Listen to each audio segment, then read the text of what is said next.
In this webinar today, you will learn more about the flood preparedness project that Lennox Island Natural Resources Department and various project partners carried out, how the project is prioritizing community input from all ages and sectors to identify gaps in knowledge, the importance of flood mapping in supporting long-term community planning, and key lessons learned.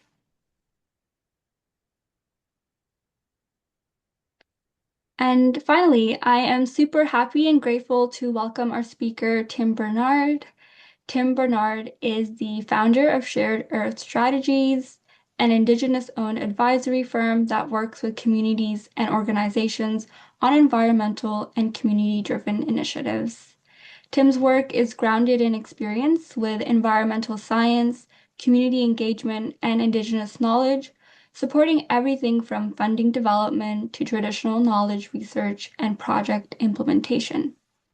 Tim works closely with partners across government, nonprofit, and community sectors to move projects forward in ways that reflect both community priorities and strong environmental practice. At the core of Tim's work is a focus on building resilient ecosystems and supporting long-term, community-led stewardship of lands and waters.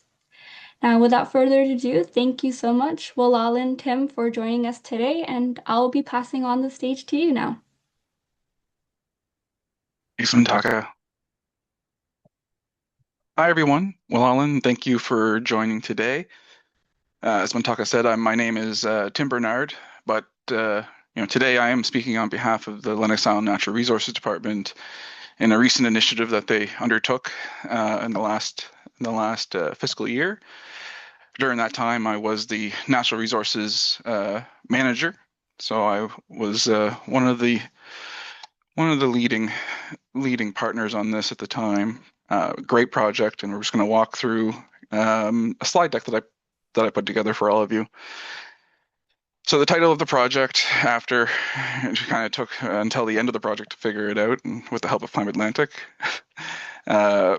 So we titled this project "Flood Maps to Action: Flood Hazard Preparedness in Lennox Island First Nation." This work was led by our Natural Resources Department in partnership with an advisory firm, consulting firm, All New Energy, the province of Prince Edward Island, and Natural Resources Canada through their flood hazard identification map and mapping program. So I'll be sharing today. What I'll be sharing today is not just about flood mapping, but how we took that mapping and made it meaningful at the community level.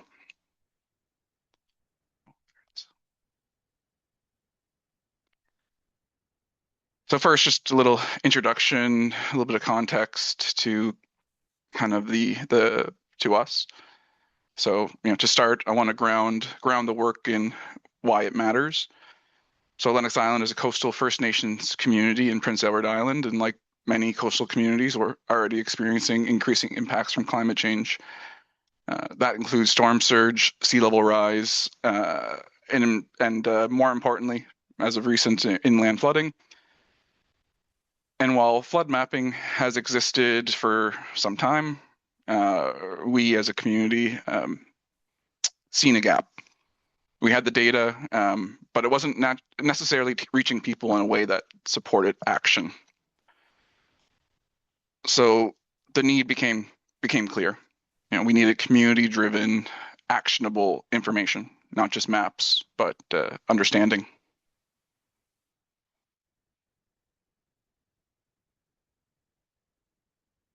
So somebody, being me, in I guess my tiredness maybe, put two pictures of the same storm, but we'll adapt. So what you're seeing here is just an example of a real flooding event within our community. Again, to kind of ground us in real life, not the abstract. This is post-tropical storm Fiona. Happened a few years ago, and it was just to showcase that this is not just about projections or maps. These are actual conditions people are living in and experiencing. And of course, it reinforces that the work is not theoretical. It's grounded in the people that experience this, right? So these types of events are what motivate us to be more proactive and community focused approached.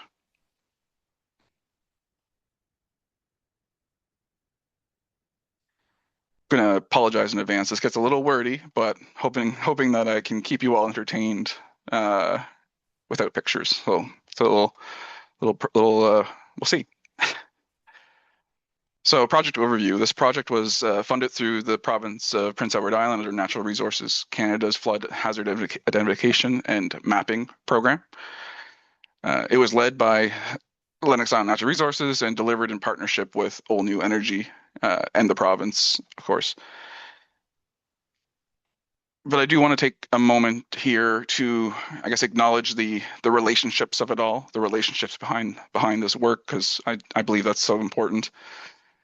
Over the years, I've had the opportunity to work closely with some really great people from the province. On this project, Matt, Caitlin, and Andrew, who who've kind of helped me, guided me through all this, especially the technical side of things, where I'm not as strong, I would say. We had a lot of conversations about what we could actually do in Lennox Island to better understand and address flood risk. And I mean, I have to share the story every time I talk about this project now, but years ago at one point I was, half joking but kind of serious, talking with Matt, the project lead from the province, and I asked him, can we get sump pumps, Matt? Can you fund sump pumps for us? I know the community needs the sump pumps. I know there's a lot in disrepair, so is there any money there? And of course, Matt being Matt said, well, I don't know, Tim. I don't think I can fund sump pumps. And I was like, oh, well, that's too bad. But of course, I didn't let it just stop me there. So we put our heads together and tried to figure out, well, what can we do? And it was in those moments where it kind of spoke to me that maybe we shouldn't just look to the solution. Maybe we should go more, try to understand the problem a little more. And that way, when I go and talk to somebody saying I want sump pumps, I come from a place of knowledge on the subject matter. So that's what we did. We we wanted that to lead the project. That whole idea of, well, let's bring more understanding to the people. Let's build foundational knowledge. So a key focus of the project after those conversations was that we needed to have personalized flood hazard communications. We need to go to at the community level, and even further than that, the home level. So here we're not just producing maps, like I've said, and I'm going to say time and time again, because the maps aren't the most important part here. They're not the focal point here. It's the engagement, it's the people. But the maps supplement and complement, the engagement, and the engagement complements the maps, of course. So we were just trying to make sure people understood what the flood hazard maps that we supplied to them meant for their own homes, personalized flood hazard communications.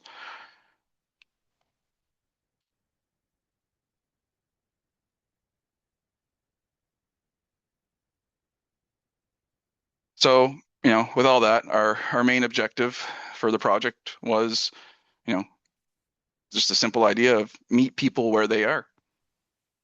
Simple enough, hard in practice. We focused on translating complex flood mapping into clear, plain language information. We provided home-specific risk insights to residents. We were, we ultimately we wanted to support informed decision making at the household level and also the community level, of course, like the administration level. But the community level was the gap that I seen anyway. So the project was designed to be community first, not report first, not map first, people first. At the end of the day, maps don't change outcomes. Understanding maps does.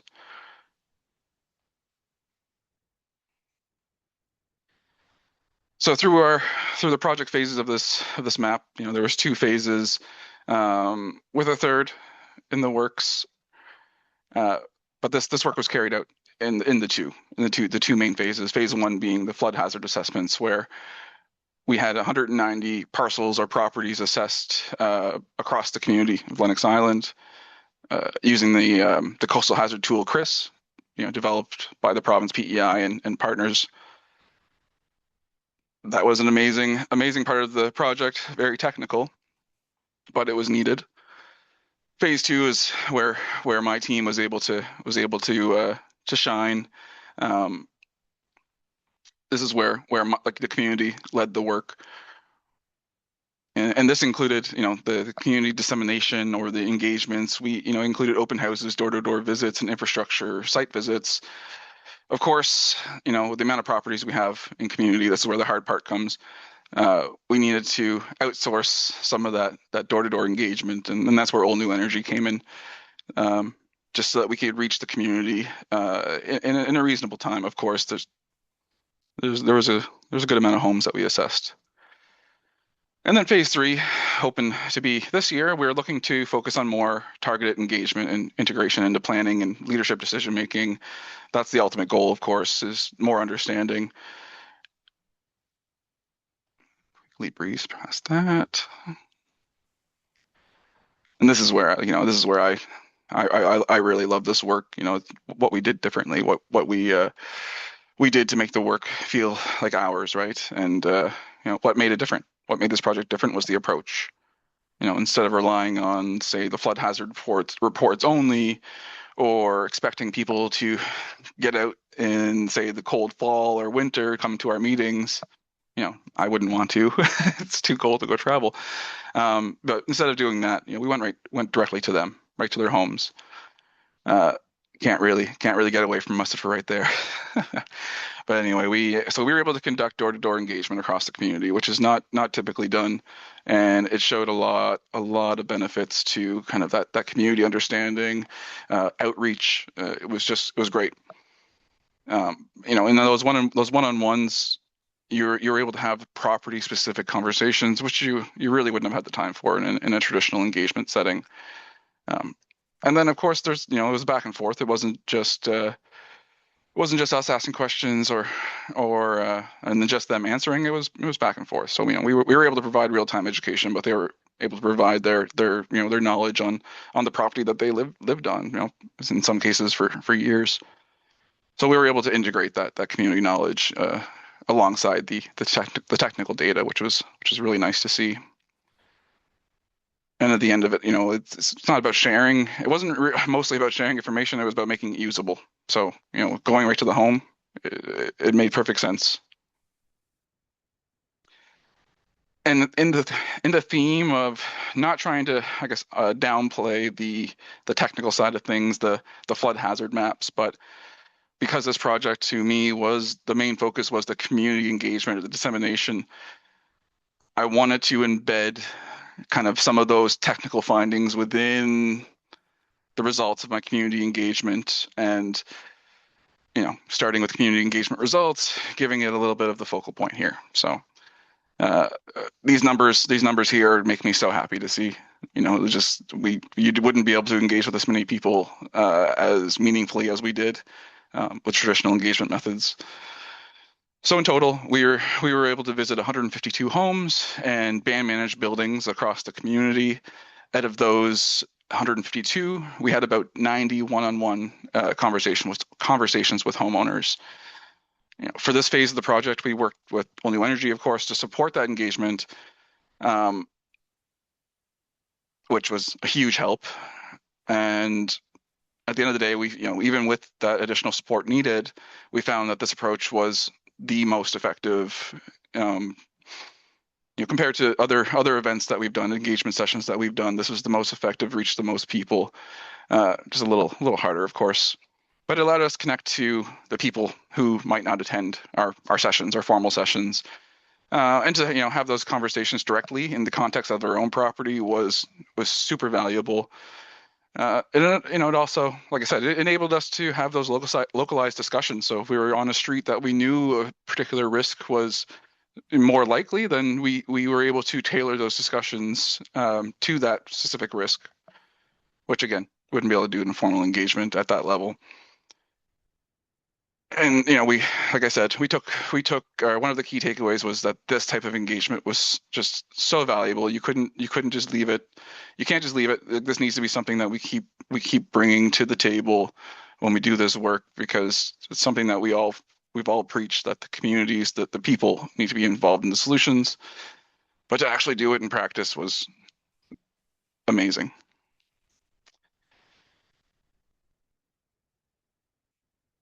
again, like I said, just kind of embedding those key findings for the more technical side of things. So they didn't want to leave them out, of course, because they're great.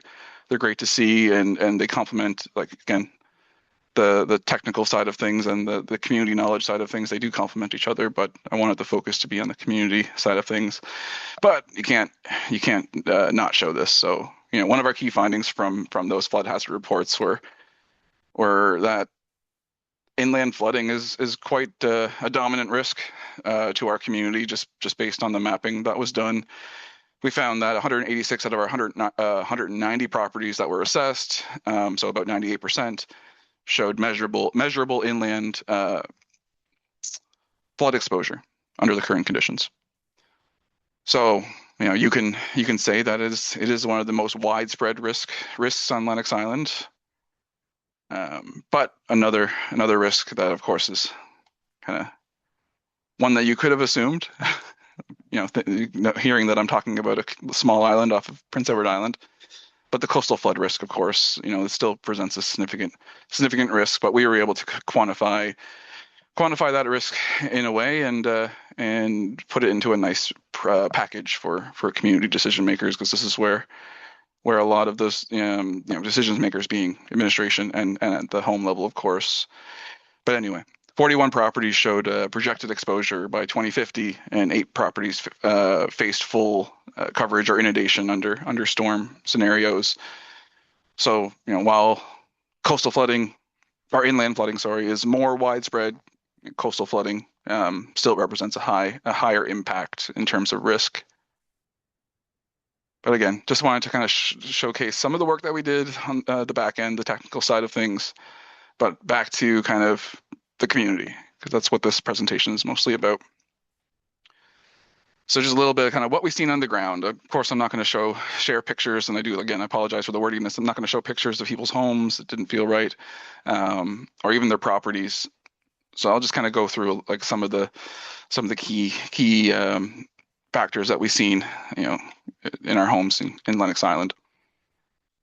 So when we went out into the community, what we saw on the ground really did help connect the data to the real world conditions, right? Of course, a lot of the flood risks we identified weren't coming from major storm events alone. It was driven by very local site specific conditions. We saw properties where grading was directing water towards homes instead of away, although surprisingly pretty good grading in Lennox Island, so good to know. But we also saw limited or ineffective eavesdropping systems, where runoff is pooling near foundations, which you get to the basements or the foundations of the homes, and that's a whole other factor as well, where you have vulnerabilities such as homes that don't have proper size sump pumps. They're not functioning or haven't been maintained. No education around maintenance of sump pumps. In some cases, foundation issues, including cracks in basements, or in foundations. And of course, that's going to direct water paths for water right into the homes. So we've seen a lot of localized draining challenges in those lower lying areas. So again, a lot of this has to do with inland flooding. A lot of this has to do with kind of poor planning, and the one takeaway from that is, these are not abstract risks. These are risks that people were telling us about and that we were seeing firsthand, walking into folks' homes and seeing what people are living with, having to adapt to something with very little knowledge or information on. It showed us that this is kind of what we should have been doing all along, and it was great that we were doing it now or then. But I mean, again, these are very practical, observable conditions or factors at that household level. In many cases, they're fixable. Some more expensive, some fixes more expensive than others, but they are fixable. So that gives hope for sure. And this is where the project began to shift, from identifying risk to identifying opportunities for action, right?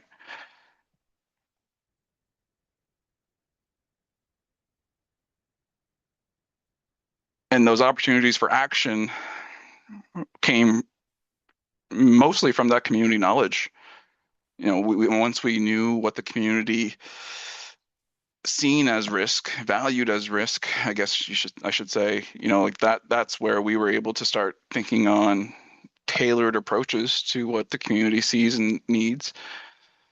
And that was the major strength of this project, of course, was the role of that community knowledge. Residents sharing their experiences, where flooding happens, when it happens, how it's changed over time.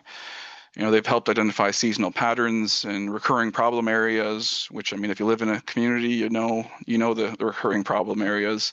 You don't need to map them out. You know exactly where they are. So in some cases, most cases, this validated the mapping data. In others, it added detail that maps alone wouldn't capture.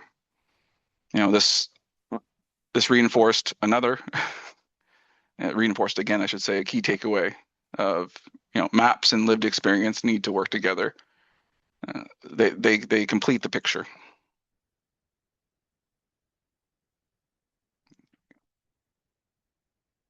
Co-benefits of this project. I've mentioned it time and time again, but kind of what I seen as the big benefits to taking away from this was the project, of course, delivered those flood maps. That was great. Having them in one spot, one location, one hard drive, presenting them to decision makers, homes, administration.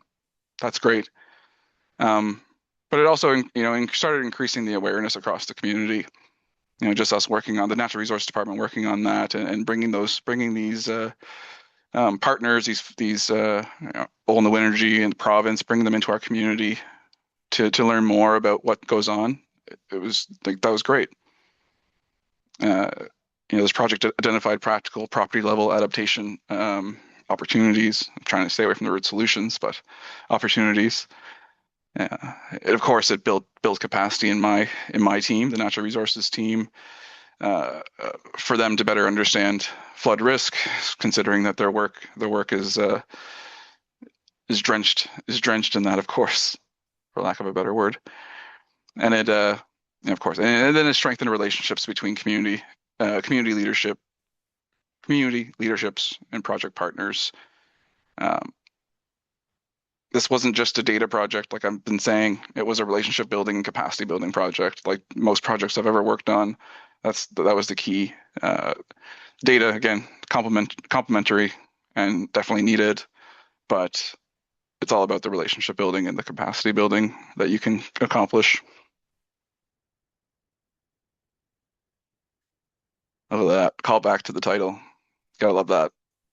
So from maps to action, the real shift in this project was moving from identifying risks to identify opportunities, or again solutions, if you like that word. And we were able to point to specific actions like installing or maintaining some pumps, of course, improving grading where needed, upgrading eaves trough systems, and possibly implementing drainage solutions like French drains or other techniques. You know, these are practical, achievable actions at the household level, the community level, and to me, that's what made this work the most meaningful. It's not just showing people risk; we're helping them reduce it, making them stewards. I had to add a little bit of the band infrastructure insights. Again, it's community level, but our band infrastructure is key. It's pivotal to kind of everything that goes on in our community. So we couldn't just leave it out. But quickly, you'll just go through that because it's not the fun part. The work. The work had also had some important implications for band infrastructure, of course. We were able to identify site-specific vulnerabilities across key assets. We highlighted priority areas for mitigation and monitoring. Uh, we now had stronger evidence to support leadership decision making, which was big for me as well. And this will help us inform where infrastructure should be placed, how it should be designed, and where upgrades are needed. Of course, with the guidance of an engineering firm. And this is where we like the works can scale from that household level to the community level pretty easily. So I just wanted to include that. But again, quickly go through that. We're almost there. We're almost at the finish line, everyone. Thank you. Thank you for being patient with me. Anyway, so planning implications, looking ahead. Looking ahead, this work feeds directly into community planning, of course. We can now identify points of interest or areas that are not suitable for future development. We can recognize and organize resources so that we can better adapt or bring in better adaptation measures where and when required. We can integrate this information into land use planning, emergency management, and of course, broader climate strategies that the community holds. And this is, of course, this is about moving from reactive responses that we're so used to today to proactive planning. Would love to be able to support the community in getting to that space. Quick lessons learned to kind of bring it all together. There were several, of course, and we went through them, so I'll quickly go through again just to drive it home. But that door-to-door engagement really was kind of that chef's kiss. Like it really worked. It worked well, and I've never seen community members being so involved and asking me about engagement sessions or those door-to-door visits for months after the session. And hearing folks come up to me and asking about the flood hazard maps or having other questions that they might not have asked at the first session, that to me was success. But there was other there was other successes in the project, but that was to me was the biggest success. And of course, that plain language communication is essential for any group. Why throw technical jargon at folks when you can explain it plainly, and that understanding that comprehension is just there very quickly. That was a big part of what we took away from this, and we learned. This one is anything I do. Trust and relationships are critical to participation. You gotta bring the groups that are actually going to be impacted by the work into these conversations. Otherwise you're leading something with no information, right? And then of course, like I said, the inland flooding is a larger issue than most probably have assumed. But in recent years, that's kind of on the minds of everybody. Looking to even like this time of the year when basements start to get a little flooded. And of course, local context matters. Every property is different, and generalized assumptions don't usually hold. So getting that place-based specific information, that's key. Quickly, just kind of some next steps for the Natural Resources Department. Um, some hopes and aspirations, but things that we're actually like starting to work on and currently working on.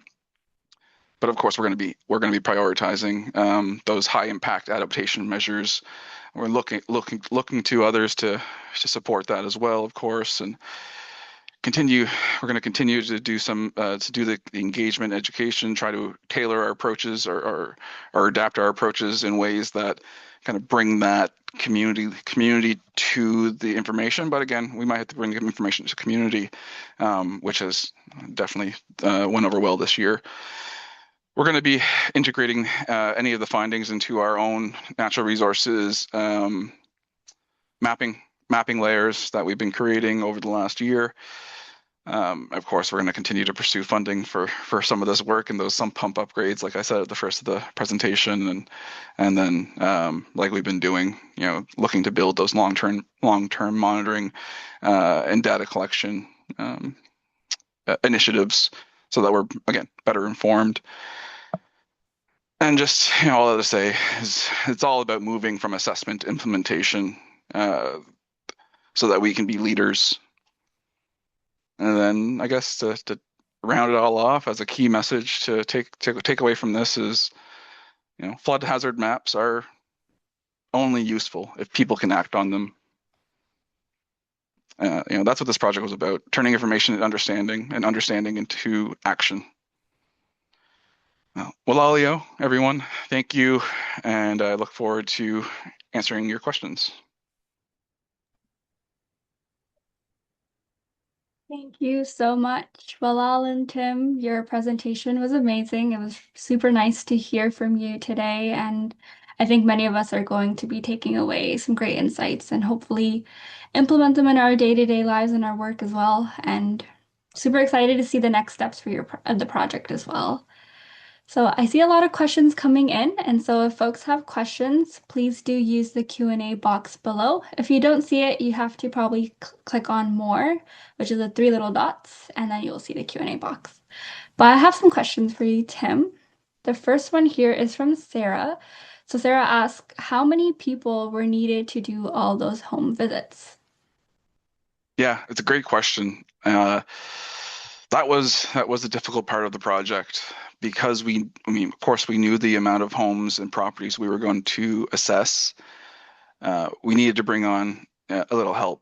So between the two folks that I had in my team and one to two people from All New Energy at any given time, there's about three to four of them. All New Energy took most of that on. My team was busy with a few other projects, so they were going out when they could.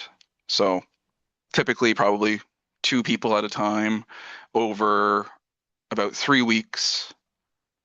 Um, and just like if there might be a question on this, but I, if the property owner was receptive to it, um, they were seeing anywhere from about 20 to 30 minutes of engagement time with each property, which was amazing.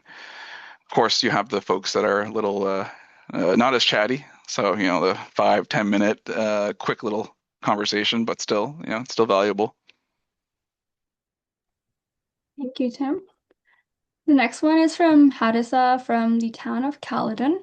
They ask, could you please share if you had issues with the Conservation Authority as the flood regulation body? We got the flood hazard identification mapping program funding from MNR, but our regulatory body coordination is challenging. Yeah, and that's where I think Lennox Island and other First Nations have a little bit of leeway, I guess. I mean, for anything to do with our work, working with the province was the level that we needed to bring this to. There's no, the regulation bodies when it comes to the First Nations. In terms of this, of course, the province probably have those regulations, and I wish I could have had somebody from the province with me on this presentation to answer that question. But I'll get the Climate Language team to send it off to me, and I'll try to get the answers for you. Totally, we But can do that. yeah, great question though. Next one is from Mike Kofal. They say, well, all in for your presentation, Tim. They were actually lucky to visit Lennox Island during the Coastal Zone Canada conference last summer, and they said that it's a beautiful area, and it's amazing to see how much the Mm, wharf area has changed when compared to the images that you shared on your first slides. yeah. So it is to their understanding that the provincial government is working on several pilot shoreline management plans. Is phase three of this flood hazard mapping work connected to that work? And have you been able to share the learning and knowledge from this project to other communities on the island and see if it's being applied in those communities? Yeah, and I guess that's the part where I wasn't able to include a little information on that because for time. But if you were at that session, the conference there last year, then you would have seen that we do have a brand new wharf, a little taller than the first one. And but yeah, no, that was a great conference. I was supposed to be a part of the conference, but I was away for it. So for the actual the question there is my understanding the provincial government is working on several pilot. Yeah, so I mean I've been working with the shoreline management planning team in my time with Lennox Island First Nation. But this work here is tied to it, but not directly. It was two independent projects, but of course it's the same team at the province. So work wasn't done independently, but we tried to keep these two a little separate, as we really want to focus on engagement uh, first and foremost, and mostly through the entire process, of course. Totally. Thank you so much, Tim. I guess I should answer the last little bit there too. I forgot. to Mhm. answer or address that. But have you been able to share the learning and knowledge from this project in other communities on the island? So we just finished this project, and this is the first outreach outside of Lennox Island that we've done. So the plan would be to continue kind of advocating for this type of work, of course. But I know going into or in this current year, the natural resources team is going to focus on engaging further with the community, youth at the elementary level and junior high school, of course, but the elementary level, and then at that band administration, band staff level. So, EMO and health, and of course the natural resources, they'll have they'll have the more tailored approach to their engagement so that we can do kind of workshop style sessions and really teach them how to understand and utilize the flood hazard maps that were created. That's lovely. I love to see that so many different levels of the community are being involved in an important Mm. project. We have someone have so David, have you have your hand raised? Wondering if I can unmute you to ask your question live.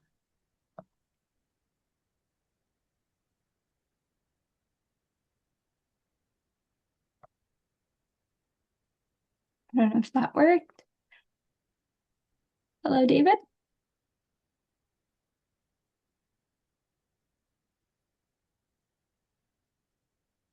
Okay. While we wait for David, the next question is from Vahid. Vahid asks, Mm. "What's the spatial scale of the flood risk maps? 1 to 1,000." I guess before I answer that, I can quickly answer Haidesh's question earlier Follow. about regulatory or regulation, Mhm. because Brian Martin from the province added in the Q&A the answer, Mhm. or at least a better answer that I can give. But Brian says that the province PEI is a different regulatory. There's a different regulatory environment in PEI when compared to Caledon and Ontario. Flood mapping regulations typically are held within the province or municipalities here, in addition to the unique situation with First Nations. There we go. Thanks, Brian.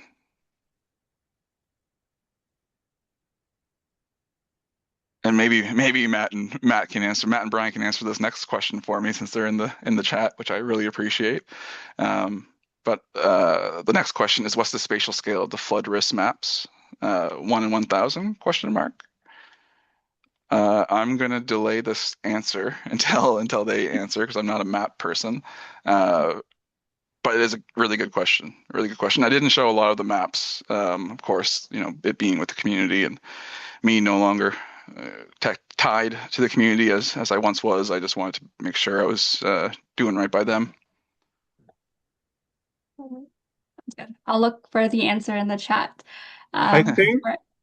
Can you guys hear me? It's Matt for the Yes. province. Hey, there we go. Hey, Matt. Hello. Hey guys. Yeah, so for the return periods, um, the province's data for varying return periods, but typically what was presented was the 1 in 100 year events from a coastal perspective. We also have it for like 1 in 25 and 1 in 50, I believe. But yeah, we typically use a 1 in 100 because it allows you to kind of like forecast forward if you're dealing with infrastructure. Most people generally want it to be around in 100 years' time. So that's what we found most effective when communicating with the First Nations and the public in general. Awesome. Thanks for coming in, Matt. No problem. Thank you. Okay. Felt like a news reporter a little bit. All right, next one is from Jude. Jude asks, "Did you have folks have a hard time realizing that their homes and fish sheds, etc., were in the flood zone? And did they get support afterwards on moving or rebuilding?" They are doing a Mhm. similar project on a community here that was also affected by Fiona, and we're seeing that some folks didn't feel supported at the time. Yeah, and great question. Thanks, Jude. This part of the project we just completed, and the hope is that this informs those types of actions. Specifically to Fiona, we had a huge rebuilding initiative at the start of that, and a lot of that funding has just dried up last year. Uh, but fortunately, like we were pretty fortunate, of course. There wasn't much damage during Fiona besides, felled trees or like our forests. But of course, you've seen the picture of the wharf, and we were fortunate to be able to find the funds to rebuild and build it a little more resiliently, of course, knowing what type of storms we'd be facing in the future. But again, like the hope is that's going to inform any moving or rebuilding, and so like most of the coastal properties were, of course, going to be impacted. So those property owners were going to be the most concerned. But around that, it was having the folks that were doing the engagement door to door explaining that these are risks, they're projections. It's better to be informed and aware than to not be, but to take it kind of with a grain of salt, I guess, um, but not to ignore it. So that's kind of where we're at on this one. Having this work done and continue to do more engagement to get the community perspective is going to put us in a good position when the time comes to leverage all the work that we've done to get more funding to do some relocations, possibly some rebuilds, and then to really advocate for this work to be at the top part of decision making, because we're just going to be kind of going backwards if we're not utilizing the information that we're trying to bring to the community. Thank you. The next question is from Douglas. Douglas asks, would you mind expanding upon the emergency planning and management aspect of your work, as well as the community response? Yeah, for sure. The emergency management or emergency planning side of it all. Our community's done some work supporting modeling in the community, and we have been able to use those models in the past to predict some of these larger storms. And I guess the hope would be that using those models and the information that we provide, that they're going to be able to make kind of proactive decisions before storms happen. They'll know some of the vulnerabilities that they may not know. Like especially if you have turnover in that position in our community. We're fortunate to have an emergency management coordinator that's been doing the job for years now. So he's been around the block, and he understands some of these coastal flooding risks, especially the coastal flooding risks. So for the Natural Resource Department to kind of provide this product, this package to the emergency management office and the administration office, and again the health office, then they could use that. Not so much the health, but they could use that in their planning, of course. And then, in community response, emergency management is definitely underfunded in Lennox Island. We have one coordinator, but the Natural Resource Department takes on somewhat of a supporting role. So again, kind of going back to that is if we know where those vulnerable sites are, then we know kind of how to plan around it in case of another post-tropical storm Fiona. But I mean, the storms like that are they're becoming more frequent, but you really can't protect an island, a small island where we're located, from that type of storm. But you can inform the community, and they can make decisions and adapt to those situations on the fly. And the only way to do that and it be proactive as opposed to being reactive is information. Everybody being informed. Hopefully I answered that. Going on a little tangent there. Thank you. Next question is from Yumeng. Yumeng says, thank you so much, Tim. That was really wonderful work. They were wondering, do you have any experience with large scale of retreat when the location is no longer safe enough? And what are people's reaction to retreat? And what kind of policy support is needed? So 3 questions. Yeah, no, that's a great one, because it's something I've thought on a lot, especially somebody that's worked with First Nations communities. The idea of retreat is the last thing on anybody's mind.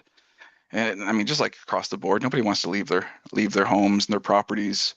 But there's a lot of like historical context when it comes to the First Nations around relocation, right? Retreating. So it's something that's hard for people to wrap their heads around. But at the end of the day, of course, if it's needed, it's needed, and there hasn't been a lot of work done yet.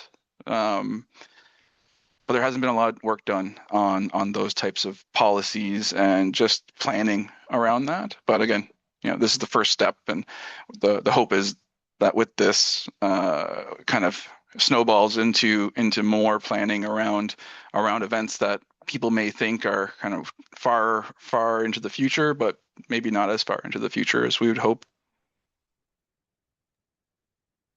Yeah, thank Oh, I you. guess then what kind of policy support is needed?